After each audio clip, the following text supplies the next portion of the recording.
Right now, there are 131 active deep underground military bases in the United States. There's 1,477 of them worldwide. Each one has an average cost of $17 to $19 billion. Each one is built in the site of, it used to be, it'd take a year to 2 years to build each one, and now they're capable of building a couple of them a year with sophisticated methods. My colleague, Al Bielik, has actually been on some of the high-speed railways, the Magneto-Leviton trains that connect all the deep underground military bases within the United States. He's been on a Mach 2 train and floats off with a single rail at a 3/4 of an inch off the rail, and is what you call high tech. We have nothing like this on the surface. Groom Lake is where the infamous Area 51, S4, S2, a CIA base. It was originally a bombing range, a nuclear test site. It was later become the most secret base in the United States. It employs over 18,000 workers who work in shifts at 12 hours at a whack. Most of them work in the cover of darkness, like us. We built out 9 underground military bases there, each with an average capacity capable of basically a city underground, roughly 4¼ cubic miles hollowed out underground. They have boring machines, for instance.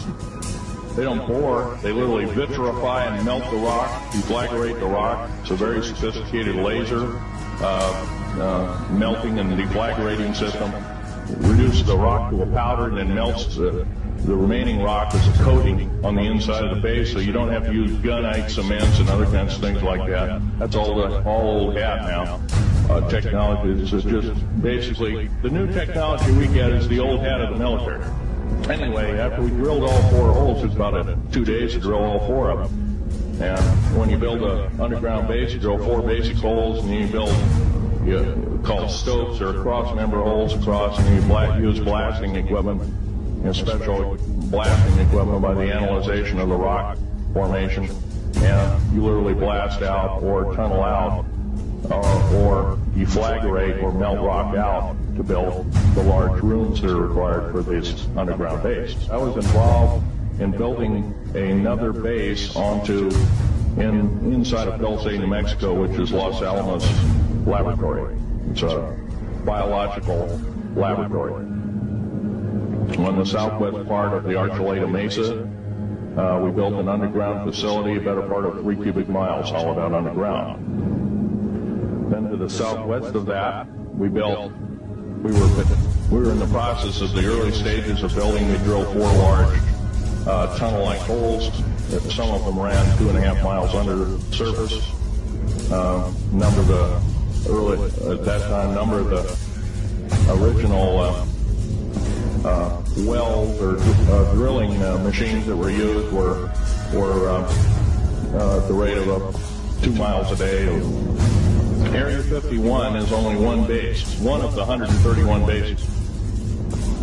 Of these 131 bases, I call Area 51 a mega base. It's got more than one base in it. It's Tonopah Test Range, Area 51, S2, S4, Groom Lake, and a host of others. Now, these mega bases are gobbling up our gross national product. Right now we're spending 28% of the gross national product on building underground bases sold. That doesn't count for the defense budget. That doesn't count for the spare parts budget. It doesn't count for any of that at all. And the black budget is dead wrong. It sidesteps the United States Congress and its Constitution of its people and says you're a bunch of morons, you don't need to know. Well, a need-to-know basis is an executive order written during the Eisenhower era, right after the created 1954 treaty, and is treasonous and illegal in this country and should be overturned and abolished. All this alien thing is fine, except for one thing.